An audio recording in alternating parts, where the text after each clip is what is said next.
Hello everyone, welcome to ITLS Academy. हमारा lecture है strategies for heat stable vaccines. This is very first part जिसमें कि हम पढ़ेंगे कि हीट स्टेबल वैक्सीन्स को कैसे बनाया जा सकता है, क्या क्या स्ट्रैटेजीज फॉलो की जा सकती हैं. तो चलिए स्टार्ट करते हैं. सबसे पहले हम पढ़ेंगे इंट्रोडक्शन. इंट्रोडक्शन में हम पढ़ने वाले हैं इम्पोर्टेंस ऑफ स्टेबल वैक्सीन्स. हमें क्या ज़रूरत है इन स्टेबल वैक्सीन्स को बनाने की, क्यों हमें चाहिए है कि जो हम वैक्सीन बनाएं वो हीट स्टेबल हो. तो चलिए इंट्रोडक्शन देखते हैं. Historically vaccines are among the most complex biologicals in the pharmaceutical industry. जो फार्मास्यूटिकल इंडस्ट्री है उसमें जो वैक्सीन्स हैं ये सबसे ज़्यादा कॉम्प्लेक्स बायोलॉजिकल कंपाउंड्स होते हैं. They consist of live attenuated bacteria and viruses. जो वैक्सीन्स होती हैं इनके जो टाइप्स की अगर हम बात करें तो इनमें लाइव एटीन्यूएटेड बैक्टीरियाज हो सकते हैं जो कि एनी हाउ उनकी एक्टिविटी को सप्रेस कर दिया गया है, या वायरसेस हो सकते हैं जो कि लाइव हैं लेकिन उनकी एक्टिविटी को सप्रेस कर दिया गया है. Killed whole cell bacteria and viruses. पूरी सेल है बैक्टीरिया या वायरस की बट उसको किल करके डाल दिया गया है. तो कई प्रकार के हो सकते हैं वैक्सीन कंपोनेंट्स, और वैक्सीन्स कई तरीके की बनाई जा सकती हैं.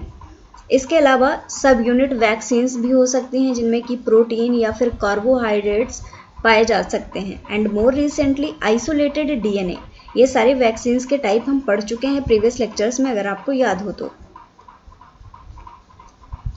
So in order to maximize the immune response, vaccines may also contain complex mixture of excipients termed adjuvants. जो immune response है इसको maximum करने के लिए कि वैक्सीन जितना भी रिस्पॉन्स दे रही है उस रिस्पॉन्स को और ज़्यादा बढ़ाने के लिए कुछ उनमें कॉम्प्लेक्स मिक्सचर्स मिलाए जाते हैं. एक्सिपिएंट्स होते हैं ये. एक्सिपिएंट्स मतलब जो चीज़ें बाहर से दी जा रही हैं इनको हम एडजुवेंट्स भी बोलते हैं. एडजुवेंट के बारे में भी हम बहुत डिटेल में डिस्कस कर चुके हैं इसी लेक्चर सीरीज़ में. तो कुछ एडजुवेंट्स भी मिक्स कर दिए जाते हैं ताकि इम्यून रिस्पॉन्स को बढ़ाया जा सके. सो among pharmaceuticals vaccines have the greatest need for stability. तो इसलिए बहुत ज़्यादा ज़रूरी हो जाता है कि इतनी सारी कॉम्प्लेक्स चीज़ें हैं इसमें ऐड की गई हैं तो ऑब्वियसली बहुत ज़्यादा मेहनत लगी होगी, उन पर बहुत ज़्यादा रिसर्च हुई होगी.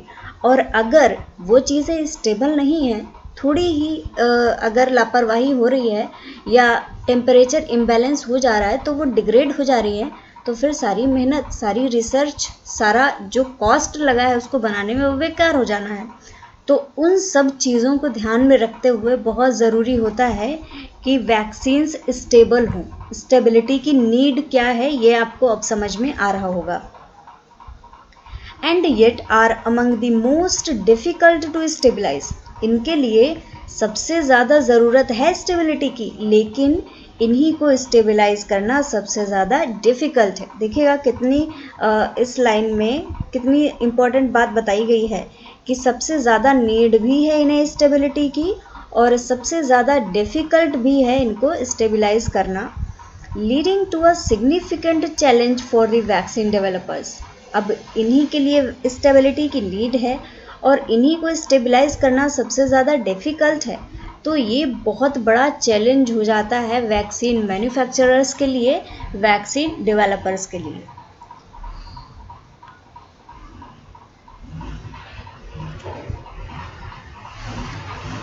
To ensure full potency at a time of administration. जब एडमिनिस्ट्रेशन का टाइम होता है, जब कोई भी वैक्सीन आपको दी जा रही होती है उसके टाइम पे जब वैक्सीन आपकी बॉडी में जा रही है तब ये बहुत ज़रूरी होता है कि वो अपना फुल पोटेंशियल शो करे. जिस चीज़ के लिए बनाई गई है वो काम अपनी पूरी एफिशिएंसी के साथ में करे.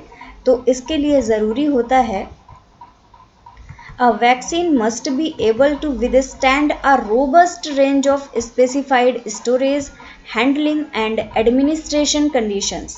ज़रूरी होता है कि वैक्सीन ऐसी हो जो कि बहुत सारे स्पेसिफाइड स्टोरेज, जैसे कि एक जगह जब उसको मैन्युफैक्चर किया गया, किसी कंडीशन में स्टोर करके रखा गया, फिर उसको ट्रांसपोर्ट किया जा रहा है, ट्रांसपोर्ट के दौरान उसको तरह तरह की कंडीशंस में स्टोर किया जा रहा है, हैंडलिंग हो रही है, जब एक जगह पहुंच गया है उसको संभाल के रखना है, तब अलग अलग टेम्परेचर रेंज आ रही है, और एडमिनिस्ट्रेशन कंडीशन, अब वो बॉडी में जा रही है तो एक अलग ही तरीके का उसको इन्वायरमेंट मिलने वाला है। तो वैरायटी ऑफ इन्वायरमेंट में वो हर एक तरीके के इन्वायरमेंट को, हर एक तरीके के स्टोरेज कंडीशंस को विदस्टैंड करने के लिए सक्षम होना चाहिए। इसीलिए बहुत ज़रूरी होता है कि जो भी वैक्सीन बनाई जाए वो स्टेबल हो और इवन वो हीट स्टेबल भी हो। अकॉर्डिंग टू रेगुलेटरी गाइडलाइंस, जो रेगुलेटरी गाइडलाइंस हैं, the shelf life of vaccine is typically 18 to 24 months at the designated storage temperature to allow sufficient time for use। जो रेगुलेटरी गाइडलाइंस है उनके according जो vaccine होती है, वैक्सीन की जो सेल्फ लाइफ है, सेल्फ लाइफ का मतलब होता है वो समय जिसमें कि वैक्सीन या कोई भी जो आपका कंपाउंड है वो विदाउट डिग्रेड हुए एज इट इज़, जैसी उसकी कंडीशन है उसी में वो मेंटेन रहे। तो वैक्सीन के लिए गाइडलाइंस होती हैं कि लगभग 18 से 24 महीने तक वो किसी भी स्टोरेज टेम्परेचर, जो उसका प्रॉपर स्टोरेज टेम्परेचर एक है, उस पर वो उसकी सेल्फ लाइफ मेंटेन रहे। मतलब जिस समय के लिए उसको बनाया गया है उस समय तक वो सुरक्षित रहे। Storage temperature to allow sufficient time for use, और जो उसका स्टोरेज टेम्परेचर है अगर उस टेम्परेचर पे लंबे समय तक या फिर जो टाइम उसके लिए डिसाइड किया गया है उस समय तक अगर वो सुरक्षित रहती है तो उसको यूज़ करने के लिए सफिशिएंट टाइम मिल सकता है।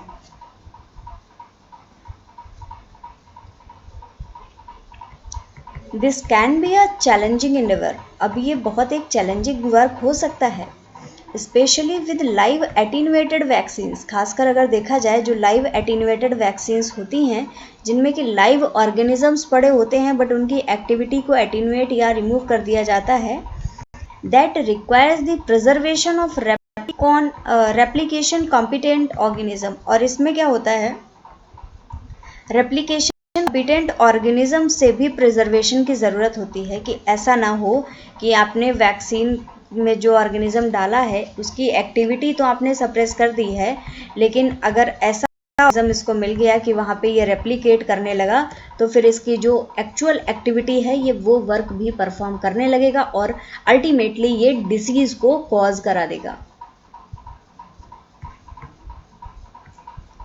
Another key issue for vaccine and other complex biologicals is their stability during shipment from the manufacturing site। अगला क्या है, कॉम्प्लेक्स बायोलॉजिकल्स जो कंडीशन है उनमें आता है कि जब वैक्सीन रेडी हो गई है, अब ये एक जगह से दूसरी जगह पे भेजी जा रही है, तो अब इसका ट्रांसपोर्ट हो रहा है। ट्रांसपोर्ट के दौरान तरह तरह की कंडीशंस आती हैं, तरह तरह के टेम्परेचर रेंज होती हैं, तरह तरह का इन्वायरमेंट होता है जिसमें कंटेमिनेशन के चांसेस भी हो सकते हैं। तो यहाँ पे सबसे बड़ा इशू अगेन आता है कि जो वैक्सीन मैन्युफैक्चर हो चुकी है उसको सुरक्षित कैसे पहुँचाया जाए, जहाँ पे टारगेट पे जहाँ पे उसको एडमिनिस्टर किया जाना है वहाँ तक उसको कैसे पहुँचाया जाए, और इसके लिए ये भी ज़रूरी होता है कि उसकी स्टेबिलिटी का बहुत ज़्यादा ध्यान रखा जाए। यहाँ पे देखते हैं एक डायग्राम दिखाया गया है, इसमें दिखाया गया है मार्केटेड वैक्सीन फॉर्मुलेशन प्रेजेंटेशन। जो मार्केट में जो वैक्सीन का फॉर्मुलेशन होता है उसमें किस तरीके से होती हैं। फ्रीज ड्राइड फॉर्म में लगभग 31% जो वैक्सीन होती हैं वो रहती हैं। इनके साथ साथ में स्टोरेज रिक्वायरमेंट दिखाई गई है, तो 31% लगभग फ्रीज ड्राइड कंडीशन में होती हैं, लगभग 23%, about 23% remain in the suspension और 46% सॉल्यूशन के फॉर्म में रहती हैं। बी वाला डायग्राम दिखाया गया है, despite the increase in the number of freeze dried formulations, freeze dried formulations का नंबर बढ़ा होने के बावजूद only one is recommended for room temperature storage. Room temperature पे स्टोरेज के लिए बहुत ही मिनिमम टाइप की वैक्सीन होती हैं जिनको कि डिज़ाइन किया जाता है कि वो रूम टेम्परेचर पे स्टेबल रह सके। ज़्यादातर वैक्सीन्स ऐसी होती हैं जो या तो फ्रीज कंडीशन में या फिर एकदम से फ्रोज़न कंडीशन में ही रखी जाती हैं। ये देखिएगा यहाँ पे दिखाया गया है 1% है ऐसी वैक्सीन जो कि रूम टेम्परेचर पर रखने के लिए डिज़ाइन की गई है। 6% फ्रोज़न फॉर्म में रहती है और रेफ्रिजरेटेड फॉर्म में 93% वैक्सीन्स रहती हैं। तो ये है, ये जो प्लॉट्स बनाए गए हैं ये 2004 में एक सर्वे किया गया और उस सर्वे के बेस पे ये प्लॉट बनाए गए।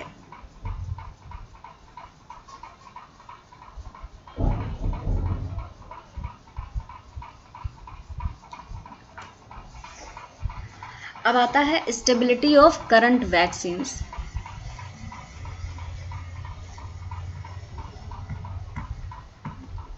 The bioactive ingredients in a vaccine product can be virus, bacteria, proteins, synthetic peptides, carbohydrates, nucleic acids और subviral और subcellular particles। जो वैक्सीन्स होती हैं, वैक्सीन के अंदर बायोएक्टिव पार्ट कौन सा होता है ये डिपेंड करता है कि वो वैक्सीन किस प्रकार की है और किस चीज़ से बनी हुई है। बायोएक्टिव इंग्रेडिएंट की बात करें तो वो वायरस भी हो सकता है, बैक्टीरिया भी हो सकता है, कोई प्रोटीन भी हो सकती है, सिंथेटिक पेप्टाइड्स हो सकते हैं, कार्बोहाइड्रेट्स हो सकते हैं, न्यूक्लिक एसिड जैसे कि डीएनए या आरएनए वैक्सीन है, सब वायरल और सब सेलुलर पार्टिकल्स हो सकते हैं। ये सारी चीज़ें हो सकती हैं बायोएक्टिव इंग्रेडिएंट्स में। A viral particle can be as simple as a naked genome। जो वायरस पार्टिकल होता है वो बहुत सिंपल है, जैसे कि आप नेकेड जीनोम सिंपली आप डीएनए रख दें तो जितना सिंपल वो होगा, स्ट्रक्चर तो बहुत कॉम्प्लेक्स होता है बट एक ओवरव्यू, एक मॉर्फोलॉजी के आधार पे बोला जा रहा एक वायरस पार्टिकल उतना ही सिंपल हो सकता है। और a genome surrounded by a protein based protective shell.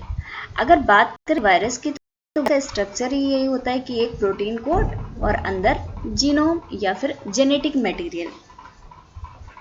ये जो प्रोटेक्टिव शेल या इसकी जो कोट होती है इसी को कैप्सिड बोला जा रहा है।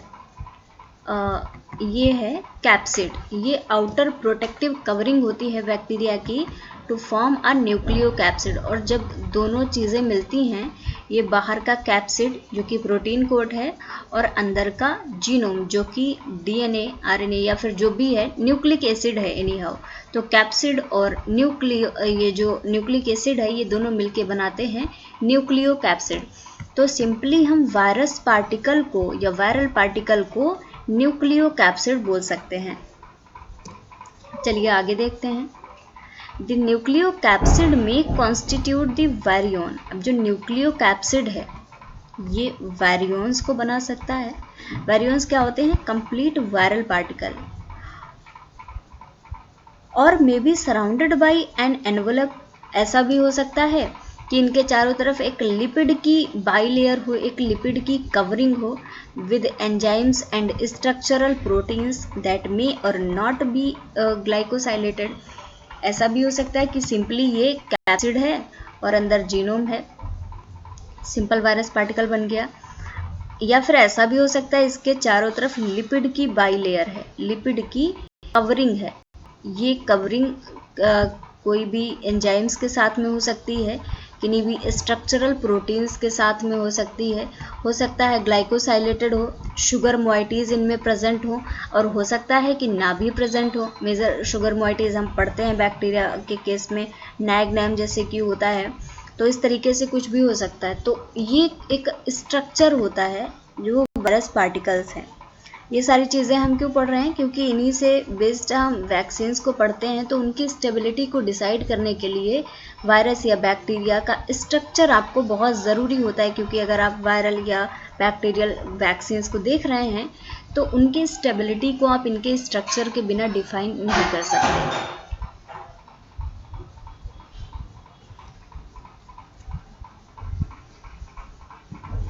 For vaccines that are more structurally complex, ऐसी वैक्सीन्स जो कि बहुत ज़्यादा ही कॉम्प्लेक्स नेचर की होती हैं। Multiple routes of chemical degradation arise, इनके लिए केमिकल डिग्रेडेशन के बहुत सारे रूट्स होते हैं, such as hydrolysis reactions involving both glycosidic and peptide bonds. जो वैक्सीन बहुत कॉम्प्लेक्स होती हैं, कई तरीके के उनके डिग्रेडेशन के रूट्स हो सकते हैं, जैसे कि उनमें हाइड्रोलिसिस हो सकती है। अब ये हाइड्रोलिसिस चाहे ग्लाइकोसिडिक बॉन्ड्स की हो जाए, चाहे पेप्टाइड बॉन्ड्स की हो, किसी भी तरीके से अगर हाइड्रोलिसिस होती है तो फिर वैक्सीन का डिग्रेडेशन हो सकता है। Viral vaccines are also sensitive and respond differently. जो वायरस से बनी हुई वैक्सीन्स होती हैं ये बहुत सेंसिटिव होती हैं और इनका रिस्पॉन्ड करने का जो तरीका होता है वो अलग अलग होता है। किस चीज़ के लिए रिस्पॉन्ड करेंगी? To physical stress caused by various solvents, pH, ionic strength और एक्सट्रीम टेम्परेचर्स। तरह तरह की जो कंडीशंस आती हैं कि किस सॉल्वेंट में वैक्सीन को डिज़ोल्व किया गया है, उसका पीएच क्या है, उसकी आयनिक स्ट्रेंथ क्या है, या किस एक्सट्रीम टेम्परेचर तक उसको स्टोर करके रखा गया है और इसको कैसे वो बर्दाश्त कर रहे हैं, कैसे विदस्टैंड कर रहे हैं, उस पर डिपेंड करेगा उसकी stability. These stresses can trigger chemical और physical instabilities। अब ये जो स्ट्रेस होते हैं ये केमिकल या फिर फिजिकल instabilities को भी ट्रिगर कर सकते हैं। These challenges are currently addressed through the development of an effective formulation and storage at low temperature। ये जो challenges हैं ज़्यादातर इनको ओवरकम करने के लिए ऐसी मेथड्स, ऐसे फॉर्मुलेशंस डेवलप किए जा रहे हैं जिनको मिनिमम या लो टेम्परेचर पे स्टोर किया जा सके।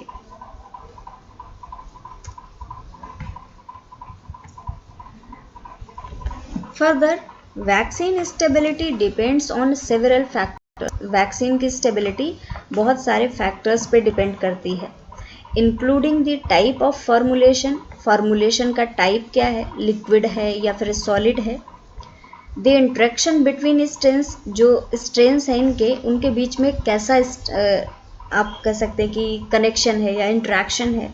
जैसे कि मल्टीवेलेंट वैक्सीन होती हैं उनमें एक से ज़्यादा स्ट्रेन है, स्ट्रैंड्स है तरह तरह के, तो उनके बीच में कैसा इंटरेक्शन है उस पर भी डिपेंड करेगी स्टेबिलिटी। और डिफरेंट इम्यूनोजेनिक कंपोनेंट्स, इसके अलावा अलग अलग इम्यूनोजेनिक कंपोनेंट्स अगर प्रेजेंट हैं तो उनके बीच में कैसा रिलेशन है, कैसा इंटरेक्शन है, and the presence of adjuvants, और एडजुवेंट्स प्रेजेंट हैं या नहीं, इन सारी चीज़ों पे डिपेंड करेगी कि वैक्सीन स्टेबल होगी या नहीं।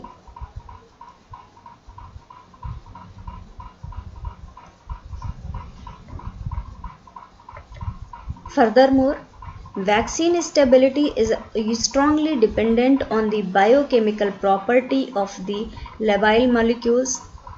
जो स्टेबिलिटी है वो लेबाइल मॉलिक्यूल हैं, जैसे कि टॉक्साइड हैं, पॉलीसैकेराइड्स हैं, इसके अलावा और सी बहुत मॉलिक्यूल्स हैं, उनकी बायोकेमिकल प्रॉपर्टीज़ क्या हैं इन पे भी डिपेंड करेगी कि वैक्सीन स्टेबल होगी या नहीं।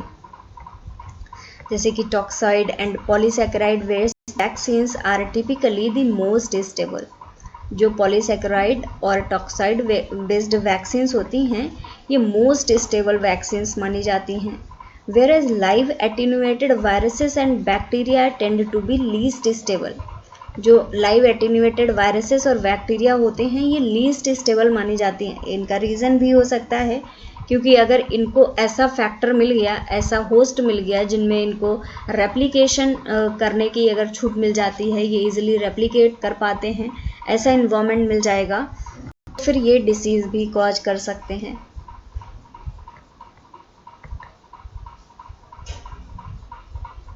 Liquid formulations have been the preferred vaccine presentation. Preferred कैसा होता है फॉर्मुलेशन? जो लिक्विड फॉर्मुलेशन है उसको सबसे अच्छा फॉर्मुलेशन माना जाता है वैक्सीन्स के लिए, as it can be routinely injected and also delivered through different routes of administration to mimic the natural route of infection. ऐसा होता है कि इसको रूटीनली इंजेक्ट भी किया जा सकता है और एडमिनिस्ट्रेशन के इसके कई सारे रूट्स हो सकते हैं to mimic the natural route of infection. जैसे कि इन्फेक्शन नेचुरली होता है वैसे ही ये लिक्विड फॉर्मुलेशंस को इंजेक्ट कराया जा सकता है ताकि जो नेचुरली इन्फेक्शन जैसा हो चीज़ें वैसी ही जाएं और वैसे ही काम करें, एक्सेप्ट जो टॉक्सिसिटी है वायरस या बैक्टीरिया की वो रिमूव हो जाए।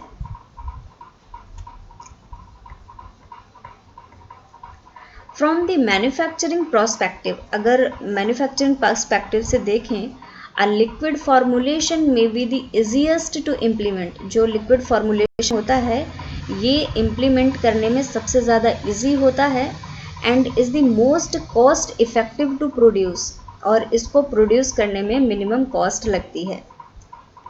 Even in the case of a combination product, अगर कॉम्बिनेशन प्रोडक्ट भी बनाया जा रहा है तो उसके लिए भी लिक्विड फॉर्मुलेशन को ही प्रेफर किया जाता है। A liquid presentation was also thought to be most convenient for the healthcare provider। ये जो liquid presentation है ये healthcare provider के भी लिए सबसे ज़्यादा convenient होता है as it avoids reconstitution and any other manipulation। क्योंकि अगर solid form में आपकी वैक्सीन होगी तो इसको डिज़ोल्व करना पड़ेगा और डिज़ोल्व करने के बाद में इसमें कुछ और चेंजेस करके एडमिनिस्टर की जाएगी, तो ये जिसको दी जा रही है उसके लिए भी हार्मफुल हो सकती है कि अगर कोई भी कंटेमिनेशन आ गया तो वो बहुत ख़तरनाक हो सकता है। इसके साथ ही साथ वैक्सीन में जो वायरस या बैक्टीरिया है तो जो उसको रिकॉन्स्टिट्यूट कर रहा है, डिज़ोल्व कर रहा है, ये उसके लिए भी हार्मफुल हो सकती है।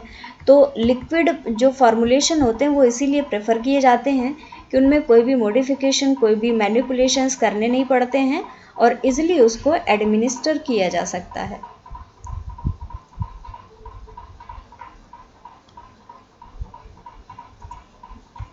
So thank you very much everyone for watching this session. Follow करिए ITLS अकेडमी को on various social media platforms and subscribe करिए हमारे यूट्यूब चैनल को।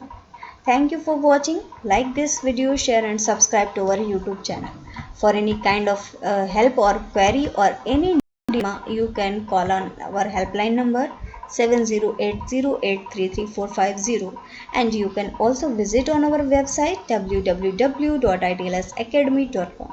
So again, thank you very much everyone. Thank you for connecting with ITLS Academy.